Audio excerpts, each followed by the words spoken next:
So, here's the deal. I'm a 28-year-old woman, and up until a year ago, I was married to James. He was 32, charming in a way that could melt your heart 1 minute and then break it the next. But here's the kicker, he wasn't faithful. And I found out the hard way. I know what you're probably thinking, oh, not this again, a cheating husband story. Trust me, I get it. But stick with me here. I promise, this isn't your typical I found out and we got a divorce tale. This one? This one has a twist. And it's not the kind of twist you expect. It all started on an ordinary Tuesday. I was sitting at home, scrolling through some old photos on my phone, you know, the kind where you get lost in nostalgia for a bit, remembering those good moments, the ones you thought would last forever. I came across one of James and me at a family event, smiles wide, him pulling me close like the perfect husband. It felt like a lifetime ago. But in reality, it had only been a few months since my world came crashing down. I found out he was cheating in the most unbelievable way possible. Not through a text or some random discovery, no. I found out from a mutual friend. And this friend, let's just call her Qley, had the audacity to message me one afternoon, asking if I was okay. She dropped the bomb right then and there, nonchalantly, like it was no big deal. You know James has been seeing someone else, right? The world stopped. Time froze for just a second. I couldn't breathe. I mean, Qley was supposed to be my friend. We had drinks together, shared secrets. She knew how hard I worked on my marriage. And here she was, telling me that my husband, had been with another woman for months. I couldn't wrap my head around it. That night, James came home late, too late. I could feel the shift in the air. The quiet tension, the weight of the lie hanging between us. It wasn't even the look in his eyes that gave it away. It was the way he spoke, the way his words felt hollow. I confronted him. And the look of guilt on his face? Oh, it was a sight. He didn't even try to deny it. Not even for a second. I'm sorry, he kept saying, like that would somehow fix the damage. Like those words could erase everything. But I wasn't going to let him off that easy. I wanted answers, the truth. And when it came out, it wasn't just the one woman. He'd been seeing several. Each one, a new chapter of lies. And each chapter had its own set of excuses. I was furious. Devastated. But there was also something else, something I didn't expect, relief. When everything came crashing down, I realized that for the first time in years, I wasn't pretending anymore. I wasn't holding on to a man who didn't value me. I didn't need to keep living in a toxic marriage that drained the life out of me. So, I walked away. Packed my things. Left him with his guilt, his lies, and whatever else he thought he was going to do with them. I didn't look back. The months that followed were, well, nothing short of transformational. I gave myself the space I needed. I focused on my career, rediscovered hobbies I'd neglected, and spent time with the people who truly cared about me. And, slowly but surely, I started to feel like me again. The me I hadn't recognized in years. Then, one day, I had a moment. It was like one of those movie scenes, where everything clicks into place, and you realize, you're doing better than you ever thought possible. I was out for a jog when I bumped into an old friend, someone I hadn't seen in forever. We exchanged pleasantries, and as she caught up with me, I noticed she kept glancing at her phone, a little distracted. After a few minutes, she looked up at me, eyes wide, and said, "I just saw James." Now, this wasn't an uncommon thing. We lived in the same city, and I wasn't going to act like he never crossed my mind. But when she said, "He was asking about you, and how you're doing," something in my gut twisted. He hadn't once reached out to check on me after we split. But here he was, asking about me, wondering how I was. I didn't know if I should laugh or roll my eyes. But what made it even worse, or maybe better, depending on how you look at it, was what came next. He looked, well, not good, she said, her tone taking on a more serious note. He was acting like he was falling apart. And that, right there, that was the moment I knew something had changed. Because for the first time since all of this went down, I realized I didn't feel any anger or bitterness. What I felt, instead, was the tiniest sliver of something else. It was a mixture of curiosity and maybe a little bit of justice. James was out there, trying to pick up the pieces of a life he'd destroyed. And me? I was standing tall, stronger than I'd ever been, completely rebuilding my life. Little did he know, the woman he once knew had changed. And soon enough, he'd see just how much. A few weeks after the conversation with my friend, the one where she told me James looked like he was falling apart, I started to notice something strange. It wasn't anything too dramatic at first. Just a couple of random, unexpected messages that seemed like they came out of nowhere. The first one came on a quiet Saturday afternoon. I was lounging on my couch, scrolling through my phone, enjoying the peace of being alone for a change. Then, out of nowhere, I got a text. It was from an unknown number. "Hey, it's James. Can we talk?" I stared at the message, dumbfounded. I hadn't heard from him since the night I walked out. It had been months, and now, out of the blue, he wanted to talk? My fingers hovered over the screen for a second. I could feel my heart start to race, but I quickly shut it down. I wasn't going to fall into that trap. The one where he plays the victim, tries to make me feel guilty for leaving him. I'd been through enough of that with the constant apologizing and I'll change promises before. No more. So, I ignored the message. And then another one came in. Then another. It was like he was trying to get a rise out of me. And it worked, a little, but not the way he wanted. The texts kept coming for days, casual at first, then a bit more desperate. "I miss you. I've been thinking a lot about us. I'm not the man I was. I made mistakes. Please, just hear me out." And the thing is, he sounded so sincere. So pitiful. I almost felt bad for him, in a way. But then I remembered all the things he did. The lies. The betrayal. I didn't owe him anything, not anymore. But still, there was this nagging thought at the back of my mind. What if he was telling the truth? What if he really had changed? I shut those thoughts down as quickly as they came. I was better than that. I wasn't about to let him back in just because he said he'd changed. I had finally started moving forward, and I wasn't going to let him drag me back into the past. But the texts didn't stop.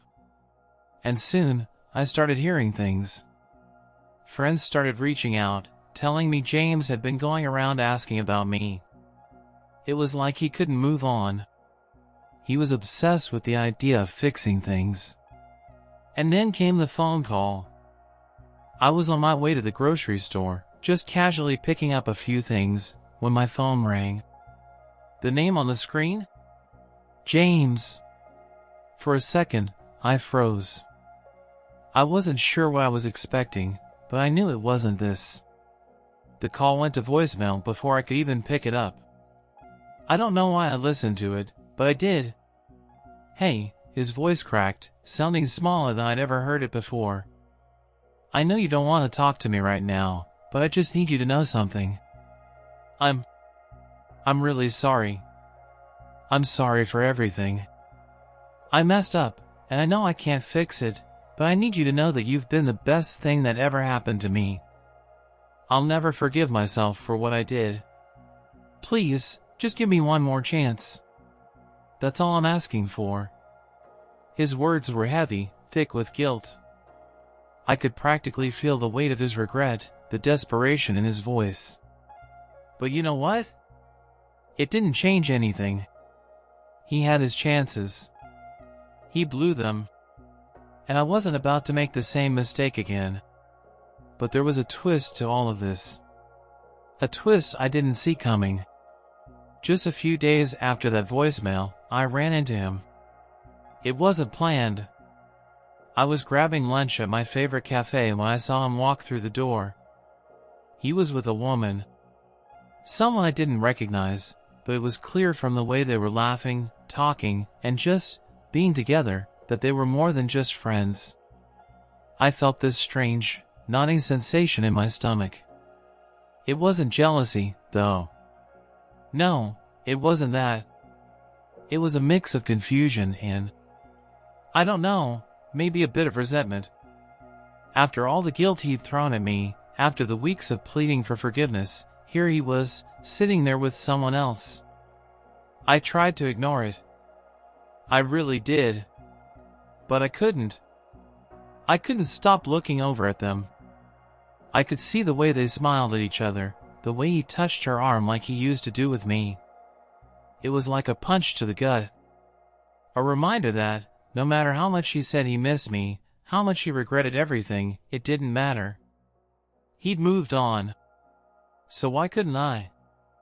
I made my escape before he saw me. I ducked out of the cafe as quickly as I could, feeling the tightness in my chest.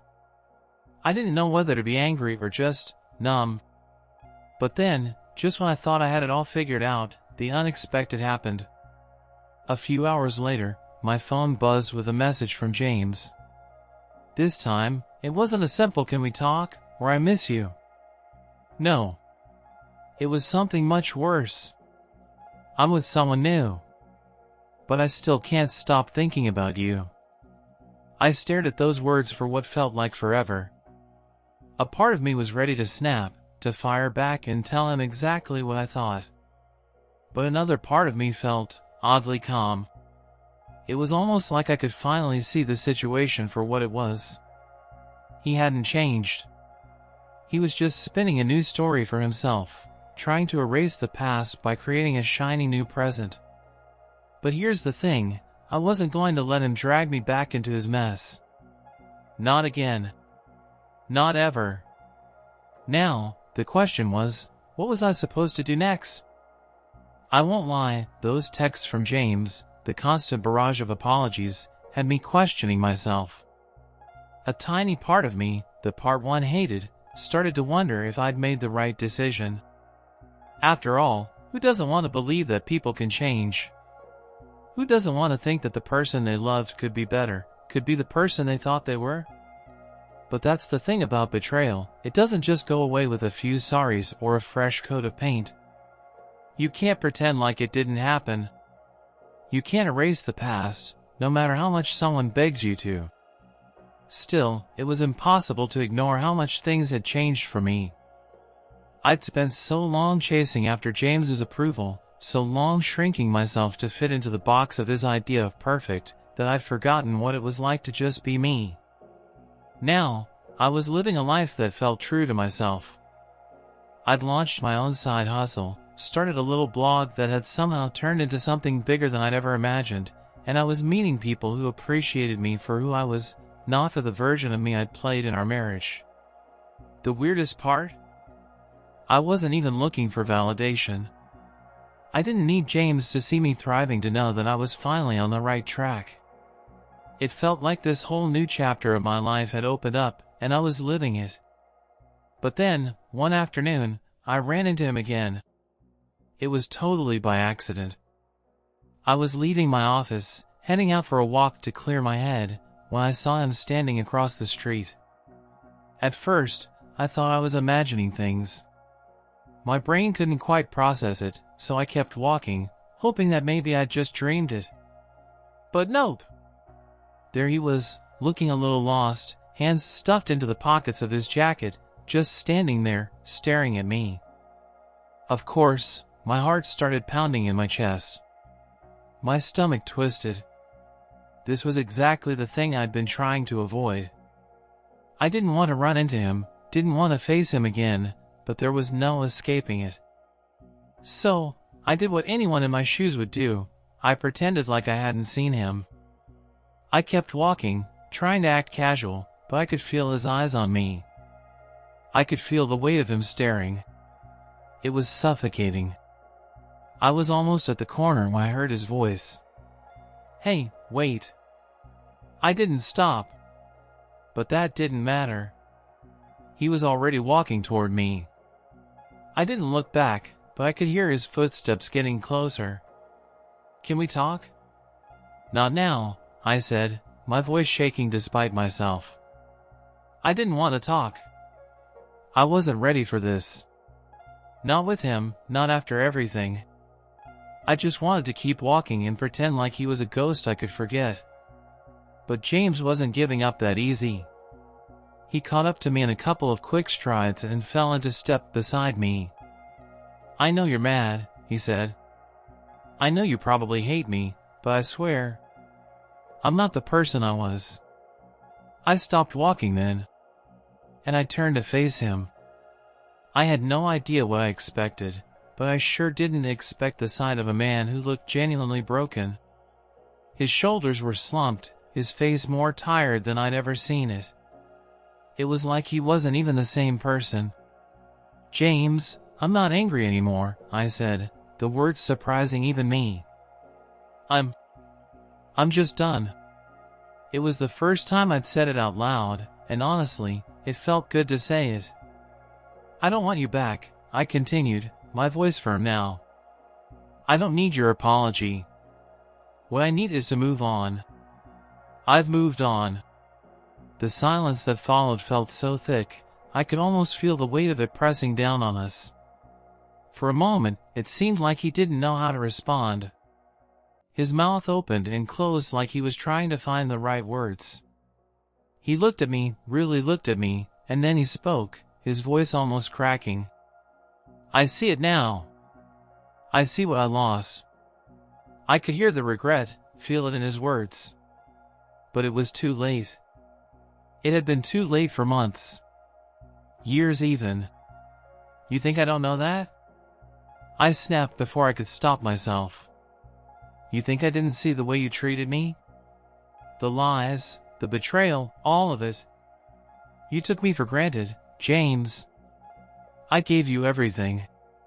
"Everything," I said, stepping closer, finally looking him in the eye. "But I'm not that person anymore. I'm not your second chance. I'm my own second chance." The truth stung, didn't it? Because for a second, I saw it. I saw the hope flicker in his eyes, like he was searching for some way to fix things, fix us. But there was no fixing it. Not anymore. "I get it," he said after a moment, his voice barely above a whisper. "I understand. I'm not asking for forgiveness, not really. I want you to know how sorry I am. You were everything to me." I wanted to scream at him. Tell him that he had no right to say that to me now, that his apologies weren't worth the air he was wasting. But instead, I just nodded. A slow, controlled movement. "Yeah.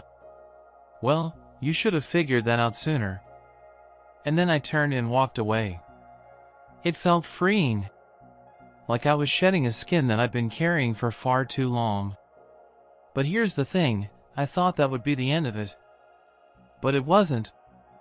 Later that evening, as I was finishing up work, my phone buzzed. It was a message. "I saw your social media. You're doing well. Too well. And it's killing me. I don't know why, but it is. Maybe I just wanted to tell you that I still think about you. And I miss you more than you can imagine." It wasn't the message I expected. But, of course, it was the one I'd been waiting for. I didn't respond. But I knew, deep down, it wasn't about him anymore. It was about me. About finally being freed from the ghost of a man who'd tried to keep me in his world of lies. The past was gone, and I was ready to see what the future looked like. It was just another evening, one of those rare moments when everything felt peaceful. I was at my favorite cafe, sipping on a cappuccino, surrounded by the soft hum of people chatting and the faint clank of coffee cups. My phone buzzed, breaking the calm, and I didn't think much of it. I was used to the occasional message, but when I glanced at the screen, I saw his name. James. My stomach did this weird, tight-turning thing. My first instinct was to ignore it, to just swipe away and pretend it never happened. But then, something in me, some morbid curiosity, maybe, made me tap the screen. The message was short, almost like he'd hesitated before sending it. "Can we talk in person?" That was it. 3 little words. But I could feel the weight of them in my chest. My brain told me to keep moving forward, to keep living my new life without him, but the truth was, I couldn't deny the part of me that still wondered what this was all about. Was this the part where he finally showed up to beg me to come back? The part where I get to hear how sorry he is again, how he's changed, how he's learned his lesson? A tiny voice in my head told me to just let it go, to keep walking the path I'd started down. But another part of me, the one I didn't like to admit, was still there, wondered if maybe this was my chance to close the door completely. I agreed. He suggested meeting at the same park where we used to go on weekend walks, the place that once felt like home, before everything fell apart. It was a little late in the evening, the sun starting to dip behind the trees, casting long shadows across the path. When I arrived, I could see him standing there, leaning against a bench, looking like he hadn't slept in days. His hair was messier than usual, his face thinner, eyes a little more hollow than I remembered. For a second, he looked like a ghost, and I felt that strange mix of emotions again. Part of me was relieved. I didn't owe him anything. I didn't have to care. But then he saw me, and it was like the world shifted. His expression softened, and his lips parted like he was about to say something, but no words came out. It was like he was speechless, and for a moment, I just stood there, waiting. Then, finally, he spoke. "You look amazing," he said, his voice cracking. I almost laughed at how cliché that was. How many times had I heard those exact words from him before? All of them empty. All of them worthless. I didn't respond. I just crossed my arms and waited. He seemed to take that as his cue to go on. "Look, I know I've messed up. I know I don't deserve to ask anything of you. But I've been thinking about everything, about how I ruined what we had, and honestly, it's killing me." I could hear the genuine pain in his voice. It almost made me feel bad for him, but then I remembered what it had cost me to get to this point, the heartache, the lies, the emptiness. I wasn't about to let him use that to pull me back in. "James," I said, cutting him off. "You don't get to just show up and expect me to feel sorry for you. Do you think this is hard for you? Do you think this is easy for me?" He flinched, and for a split second, I felt something stir inside me. Guilt? Maybe. But I quickly crushed it down. "You really don't get it, do you?" I continued, my voice steady. "I've spent too long trying to figure out how to fix something that was never meant to be fixed. And while you've been out there with whoever else, pretending like none of this matters, I've been rebuilding my life. I've found my peace. I've found me again. And you don't get to come in here and ruin that." He took a step closer, but I didn't move. I wasn't going to let him close the gap again. Not now. Not ever. "I'm sorry," he said, and there was real desperation in his eyes now. "I don't expect you to take me back. I need you to know that I realize what I've lost. You were everything, and You've had your chances," I interrupted. "And you blew them. Every single one. You didn't just mess up, James. You destroyed everything." He opened his mouth to protest, but no words came out. The silence between us felt like a wall. A thick, heavy barrier that neither of us could cross anymore. And then, before I could stop myself, I said it. I've replaced you. It hung in the air like a bombshell, and I could see the shift in his face. It wasn't anger or denial this time. It was defeat. It was like all the fight left him in that moment. Who? He asked, almost in a whisper. It wasn't an accusation. It wasn't jealousy, not really. It was something else entirely. Something deeper. I don't need to explain it to you, I said, my tone cool. But yes, I've replaced you. And for once, I'm not looking back.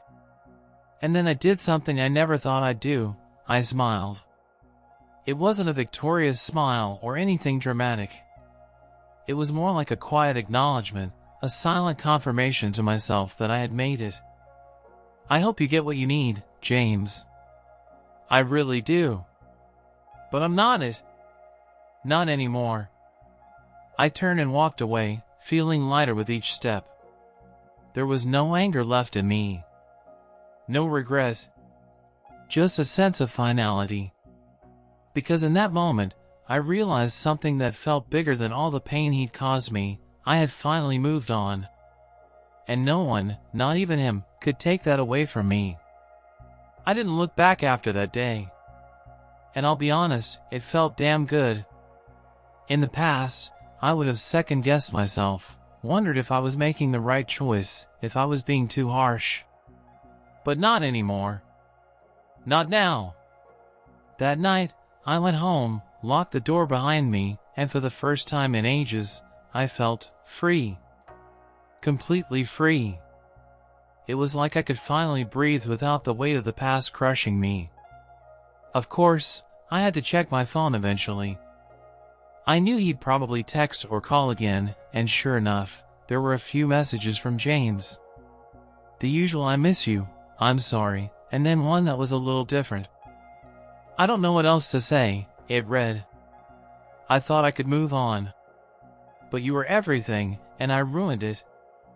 I just hope one day you can forgive me. I stared at that last one for a moment, my thumb hovering over the reply button. And for the first time in months, I felt a flicker of something. Was it sympathy? Maybe. But then I remembered how far I'd come, how much I'd changed, and how much of myself I'd lost in that relationship. I didn't respond. Because I didn't have to. It wasn't about forgiveness. It wasn't about him anymore. It was about me. About understanding that sometimes, letting go isn't just about cutting ties with someone else. It's about cutting ties with who you used to be. With the version of yourself who would have kept fighting for a love that was never really there in the first place. Weeks passed, and the world kept spinning. I didn't see James again after that day in the park. But I heard things. Little bits here and there from mutual friends. He was struggling. Apparently, he wasn't doing as well as he'd hoped. People said he was having a hard time moving forward, still talking about me, still obsessed with the idea of getting me back. But none of it mattered. Because while he was stuck in the past, I was living in the present.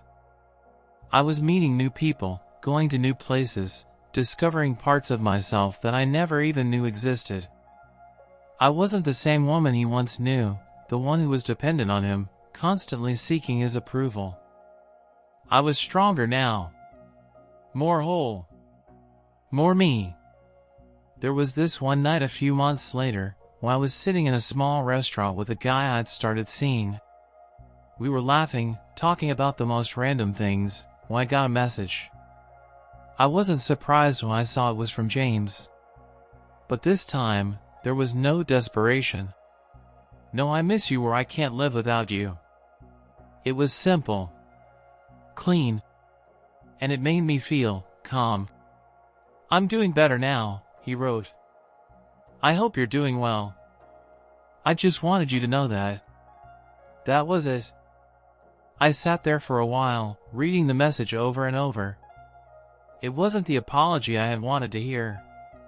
It wasn't him begging for another chance. It wasn't anything that required a response. It was just him accepting that things were over. And in that moment, I realized something. He was finally letting go. And so was I. I didn't need a dramatic ending, a big confrontation, or even a heartfelt apology to move on. It wasn't about him. It was about me learning that the best thing I could ever do for myself was to walk away. That sometimes, the most powerful thing you can do is let someone else deal with the mess they created while you focus on rebuilding your life. In a weird way, I was thankful for him. For everything he had put me through. Because without that pain, without the heartbreak, I would have never found my way back to who I truly was. I would have never built the life I have now. And even though that journey was hard, every single step was worth it. So, here I am, a few months down the road, feeling lighter than I've ever felt. I've learned what real freedom is, and it's not about getting over someone, or moving on from the past. It's about finding peace in yourself, regardless of what anyone else thinks or does. James will always be part of my story. But he doesn't have to be the end of it. And me? Well, I'm just getting started.